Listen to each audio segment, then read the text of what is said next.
Au nom du Père, et du Fils, et du Saint-Esprit. Amen. Esprit de Dieu, souffle de vie. Esprit de Dieu, souffle de feu. Esprit de Dieu, consolateur, tu nous sanctifies. Évangile de Jésus-Christ selon saint Marc. En ce temps-là, comme Jésus était dans une maison, arrivent sa mère et ses frères. Restant au dehors, ils le font appeler. Une foule était assise autour de lui et on lui dit, « Voici que ta mère et tes frères sont là dehors, ils te cherchent. » Mais il leur répond, « Qui est ma mère? Qui sont mes frères ?» Et parcourant du regard ceux qui étaient assis en cercle autour de lui, il dit, « Voici ma mère et mes frères. Celui qui fait la volonté de Dieu, celui-là est pour moi un frère, une sœur, une mère. » Acclamons la parole de Dieu. Louange à toi, Seigneur Jésus.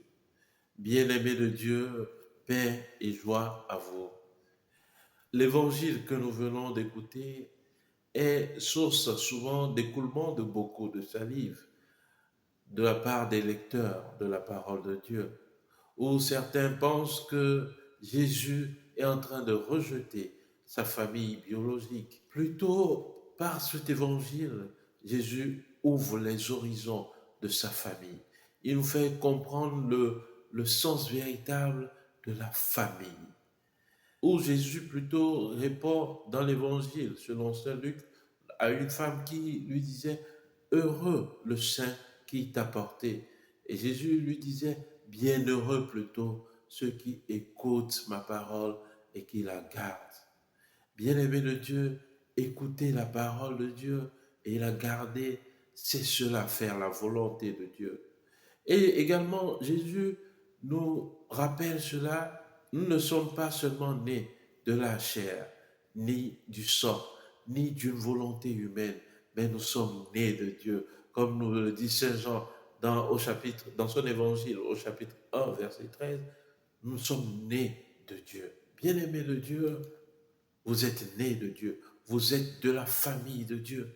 Lorsque nous acceptons écouter sa parole, et la garder dans notre cœur. C'est bien cela qu'on enseignait aux jeunes juifs lorsqu'on leur disait dans le livre du Deutéronome, le Shema Israël, écoute Israël, le Seigneur ton Dieu est l'unique. Bien-aimés de Dieu, nous sommes de la famille de Dieu. Et cela doit être une fierté pour nous d'appartenir à la famille de Jésus-Christ. Tu es de la famille de Jésus-Christ. Mais cela également est un défi pour nous accepter mutuellement, malgré nos différences. Nos liens de familiarité ne sont pas simplement de la chair et du sang. Beaucoup plus, nous sommes nés de l'esprit.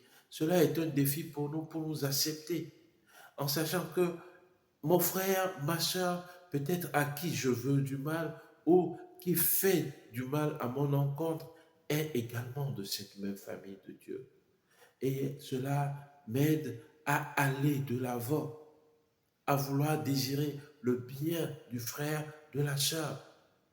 Bien-aimé de Dieu, la volonté de Dieu, ce n'est pas une chose terrifiante qui s'abat sur nous. Bien souvent, nous avons l'habitude de penser Dieu comme un dictateur qui nous impose sa volonté. Mais Dieu, la volonté de Dieu, c'est, comme le dit en grec, c'est le téléma. Téléma, c'est ce que veut Dieu, c'est sa chose d'amour. Et cela se dit bien dans nos dialectes. En Évé, par exemple, une langue du Togo, cela se dit l'olonu, la chose de l'amour. Bien-aimé de Dieu, Dieu, ce qu'il désire pour nous, c'est la manifestation de son amour lorsque nous écouterons sa parole et que nous la garderons dans notre cœur. La garder, c'est la mettre en pratique pour porter du fruit. Que cet évangile que nous venons d'écouter en ce jour nous aide, tant soit peu, à rectifier le tir, par rapport à l'accomplissement de la volonté de Dieu en nous. La Vierge Marie est celle qui a accompli la volonté de Dieu. Là, à l'Annonciation, l'ange est venu et lui a dit, tu seras la mère du Sauveur. Alors la Vierge Marie a dit, qu'il me soit fait selon ta volonté. Et allant encore plus loin, lorsque Jésus a été présenté au temple, l'évangéliste nous dit que la Vierge Marie, à l'annonce de ses prophéties, elle gardait tout cela dans son cœur. Bien-aimé, que cette mère qui a accompli la volonté de Dieu soutienne nos pas dans ce monde vers la cité céleste.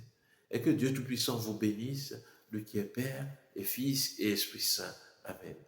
Excellente journée de prière et de travail, et que les bontés de Dieu demeurent toujours avec vous. Amen.